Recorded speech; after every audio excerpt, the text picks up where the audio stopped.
Today,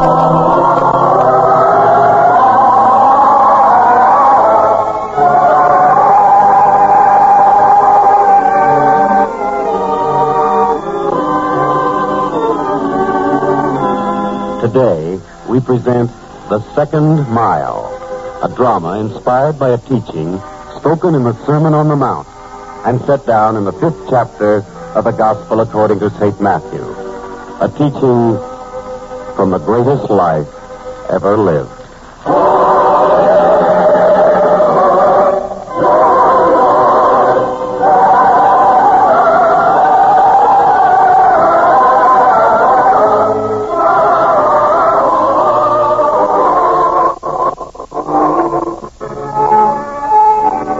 Province of Galilee, these are troublesome times. For the Galileans, a people of great pride in their heritage, grow more and more resentful under the occupation of Caesar's armies.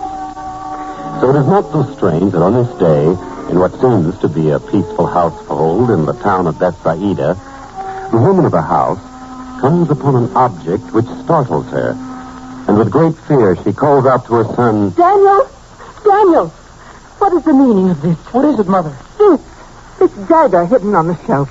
Oh. Daniel, what does it mean? It can mean only one thing, Mother. That we are getting ready. One day you will see such an uprising as this country has never seen before. God have mercy on us all. Remember what happened to your father. There's nothing I remember better. The day they brought him home. Dead. Because he had fought the tyranny of the Roman invaders. I'll remember that day forever. Remembering is not enough. We must do something. Even if it means we must die in the process. My son, you think you are very brave because you are able to say that. Let me tell you that sometimes it takes greater courage to live with hardship than to avoid it. A whole generation of us is growing up who won't live with it. As far as I'm concerned, every Roman soldier I meet is my father's murderer. Daniel, you cannot talk that way. Would you rather I were as cowardly as my Uncle Raphael? He is so frightened of being related to us that he refuses to recognize us. Your uncle was very willing to give us money to tide us over this bad time. Give us money. It's like a bribe. As though he were saying to us, take the money, but stay away from here. I can't have Daniel seen in my house or in my shop for fear the Romans will discover that I am related to you. But I do not want his bribes, and I do not want his charity. Oh, my son, how easy it is to be proud. But I pray that someday you will learn differently. You will learn that there is great value in humility and forbearance. The only day I am interested in is the day we rise up and kill them all. Someone may have heard. I don't care if they did. One moment, please. One moment. Yes? Is there anything I can do for you? Is this the house of the widow Leah? I am she. What is it you wish? I have been asked to give you this parchment. Parchment? Who is it from? It explains itself. I was asked merely to hand it to you. Now I must go. Here. Thank you. Mother, what is it? Parchment scroll. One moment, I will see.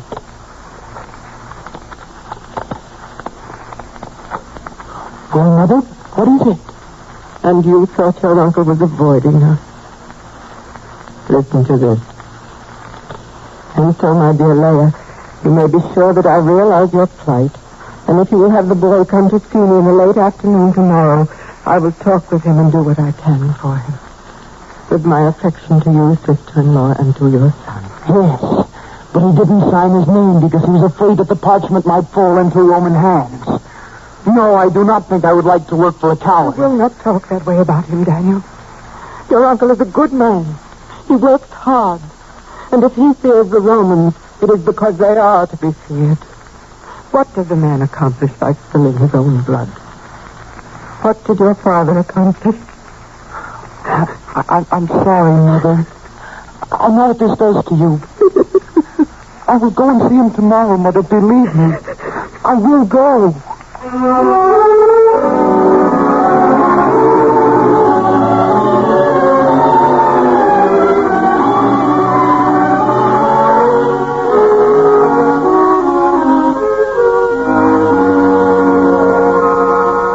And Daniel, you'd better wash your face. But, Mother, I've already washed it twice. I'm so anxious that you make a good impression on your uncle. This is so important to us. The only reason I'm going there is for your sake.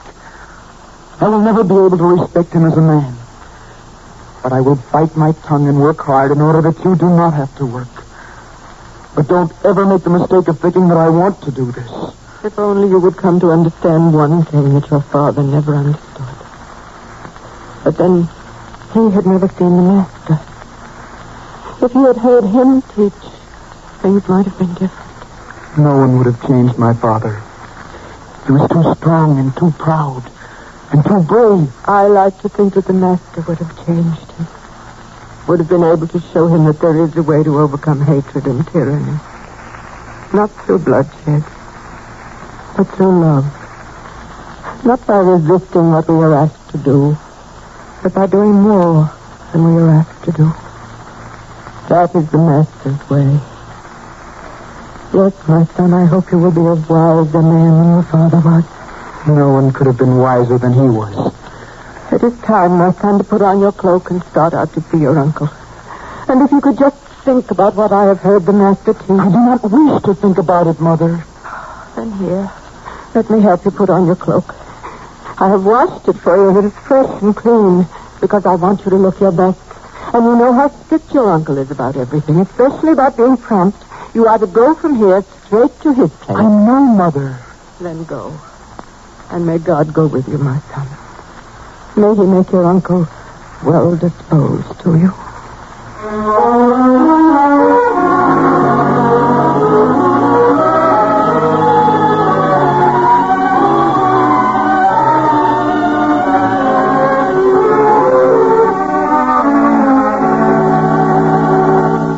Well, Naaman, what do you think? What should I do? Raphael, if I were not your friend, I wouldn't even want to answer. It's not that I don't want to help my nephew, Daniel, but after what happened to his father, if the Romans find out that I'm his uncle, they might put me out of business. They might even send me to prison. What if this boy, Daniel, were to change his name so no one knew he's your nephew? Oh, the boy is as stubborn as his father was, and proud. He wouldn't do that. Even when I offer him and his mother money, they turn it back to me. They won't have charity, they say. So how can I help them? Wait. You say you sent a message asking the boy to be here this afternoon. Yes, I felt I had to do that much. But after sending it, I began to have qualms and worries. Raphael, perhaps the boy will solve the whole problem for you. What do you mean? Well, he might say something that would give you a chance to say that he's not right for the job. Or better still, he might come late. So you could say you must insist on a boy who is prompt.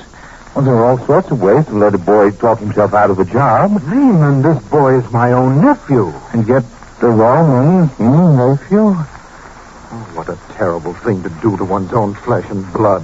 Raphael, whoever said that a coward's life was pleasant or easy?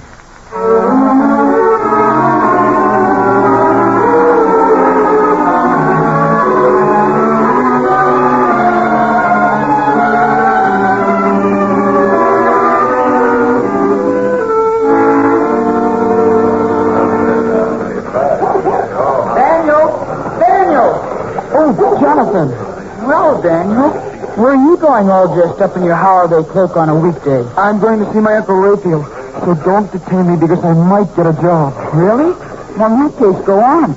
Will I see you later? Of course. I should be back before nightfall. What's the matter, Jonathan? What's going on over there? I don't know. Let's go see. Come on, Daniel. I don't have the time. Oh, come on, Daniel. It can't take long. All right. Can you see anything, Daniel? No, not yet. Oh, there's a Roman soldier in the middle of the crowd. Oh, yes. Daniel, look. Look at that. Making that little boy carry his shield. I suppose it's a big joke to the Romans. It's the Roman law. Any soldier can make any of us carry his shield for 1 mile, and there's nothing we can do about it. That's the kind of thing we'll make them pay for one day. But it isn't going to help that little boy now. Oh, there might be a way. What can we do? I have an idea. Roman!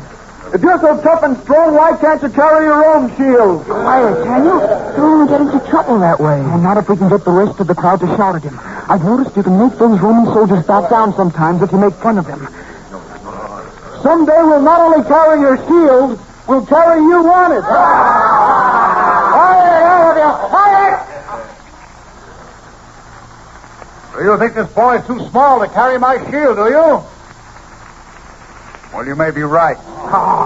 Here, boy, give it back to me. That's right. See? It worked, Jonathan. I don't like the look on that runner's face, but he let the boy go. That's what counts. Now, don't any of you get the idea that I'm going to carry this myself. Oh, no. The law says anyone can be commanded to carry the shield of a Roman soldier. And I'm here to see that the law is carried out. Especially on a hot day. So, let's see who's going to be the next to oblige me. And this time it won't be a young lad. It'll be an older one. Say, you, for instance.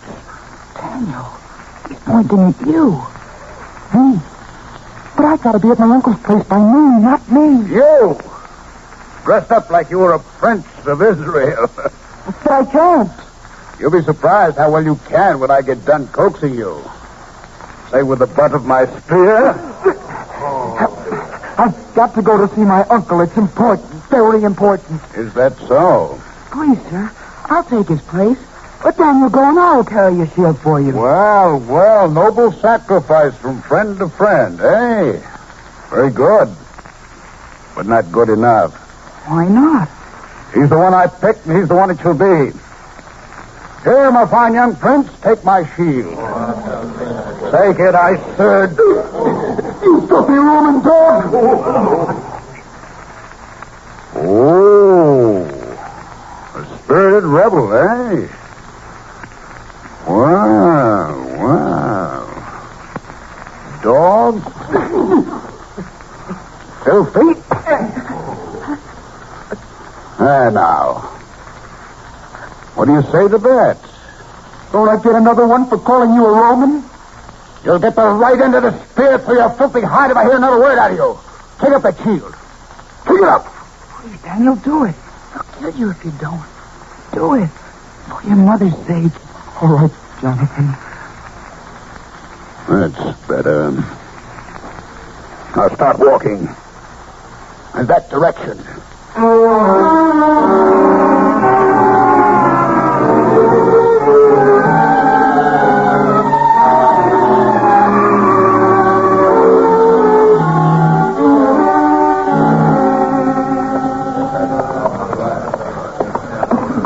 How much farther?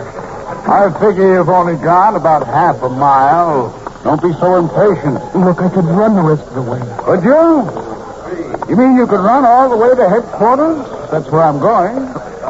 Wait, how far is that? 1.5 miles.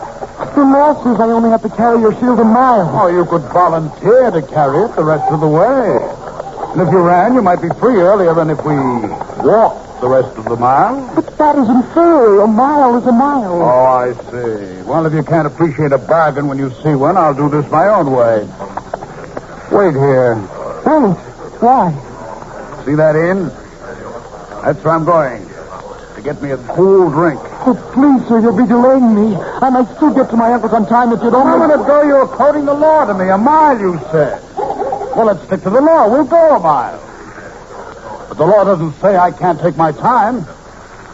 And right now, it's a cool drink I want, and that's just what I'm going to get. Wait here. Oh, but I please. said wait. And don't try to run off, because I know your face well by this time. I'll be able to identify you anywhere. I know. Good. I'll be back. Don't you move. Sir, what's going on? Why is that crowd gathering? Only one person could gather such a group of followers. The master. Yes, boy. The master. Look at him. Look well. For you'll want to remember this day the rest of your life. Look, sir, the law doesn't say I have to talk to Romans. I see. Doing your mile and resenting every moment of it. Is that it? Anyone who wears the uniform you do should know better than ask a question like that. You know, lad, I don't blame you for resenting me. You don't? But I say this to you. As long as you're here, you might listen to him. He teaches so many wonderful things. I've heard about him many times, but I've never seen him. Then look. His face. Have you ever seen such a face before? And his eyes. The understanding of the world and all its people is in those eyes. Yes, I can see. In fact, I can understand now what my mother means about him. But what are you talking that way about him for? You're a Roman. He doesn't preach to you. No one wants to understand. My boy, he preaches to all who listen, even Romans. And what is more, when my servant was sick, the master did not ask if he was a Roman. He cured him because he was a man, a human being. He cured your servant? When all of us had given up hope for him. Really? Yes, my boy. So listen to him. For he has a great deal of wisdom and... Wait. Sir? Boy, he's looking at you. Me? Why? I don't know. But he is looking at you. And he's going to speak. To you, I believe.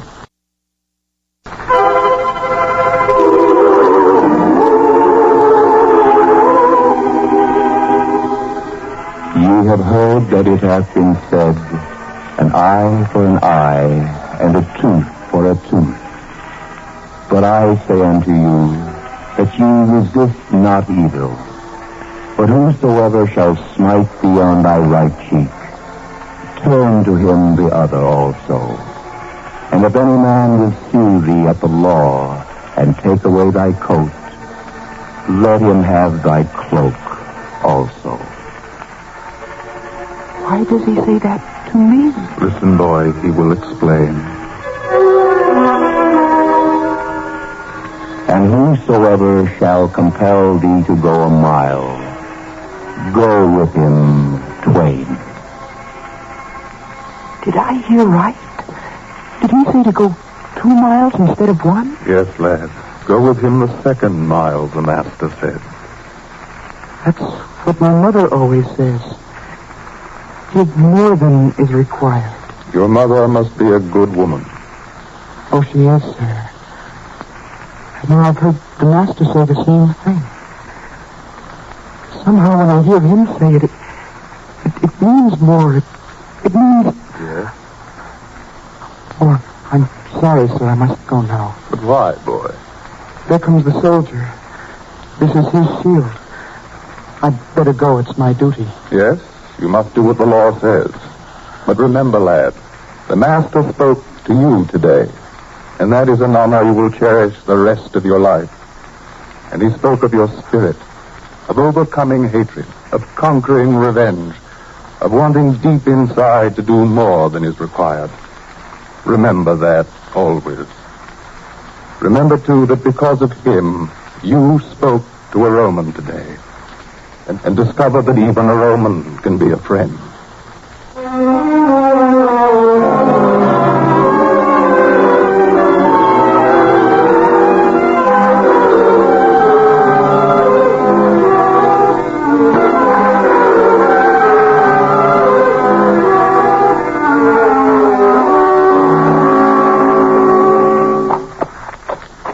Look, soldier, it's beginning to get pretty cloudy and black.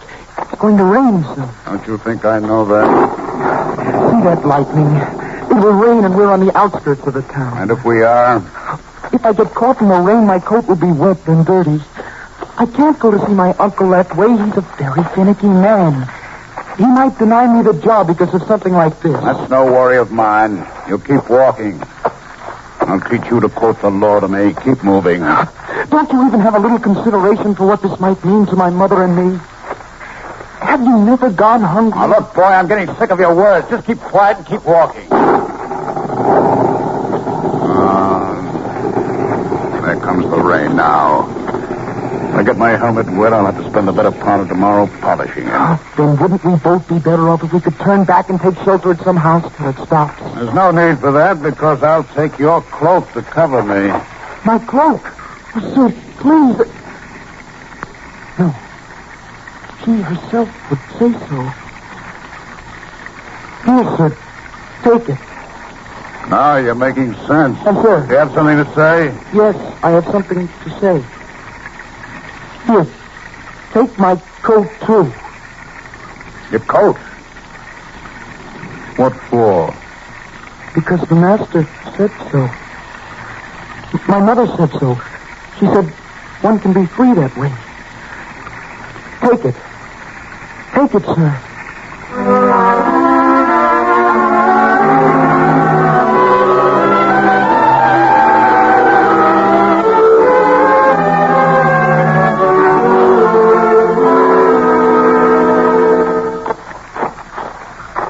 Look, boy, I figure your mile's about up now. I'll carry my shield the rest of the way to headquarters myself. You can go see your uncle now. This late hour and looking this way, my sandals and feet caked with mud, my coat and cloak soaking wet and dirty.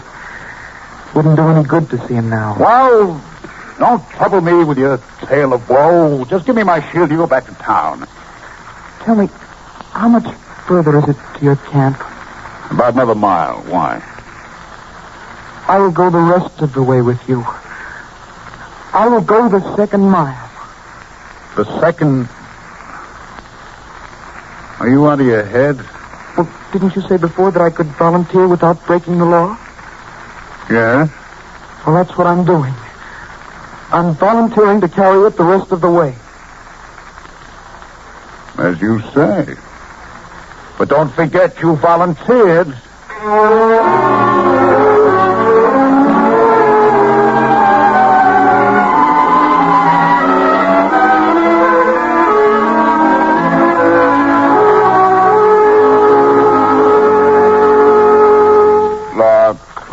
You can go back now. It's only a short distance. I said I'd carry it the rest of the way, and I will keep my word. First, you fight like a demon not to carry it at all, and then you decide to carry it 2 miles.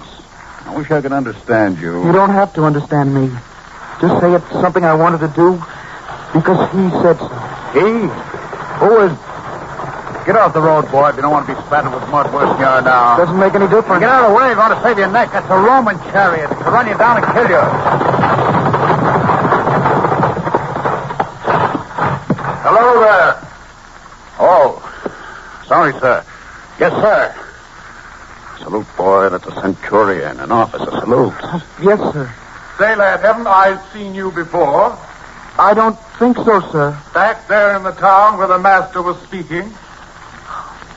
Oh, yes, sir, that's right. You were the officer who spoke to me. Yes. Now, what are you doing here, and why are you still carrying that shield? Oh, please, sir. He volunteered to carry it.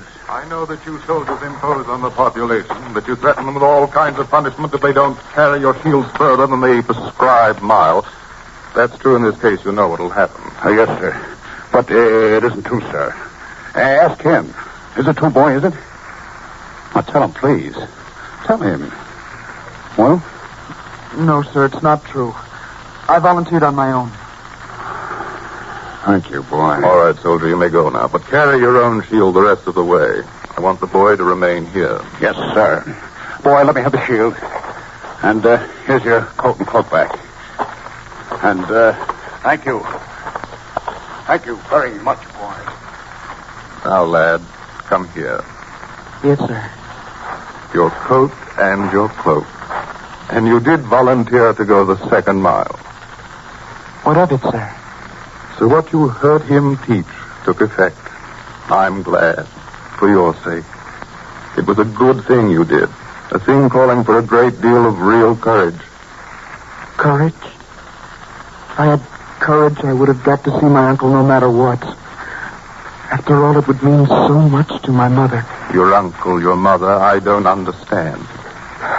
Doesn't make any difference now. Look at me. Well, I'm going back to town, if I'm free. Wait, I take you back in my chariot. If you'd let me. If I let you? That's the first time I ever heard a Roman ask and not command. Well, then? All right, Roman. I'll ride back with you.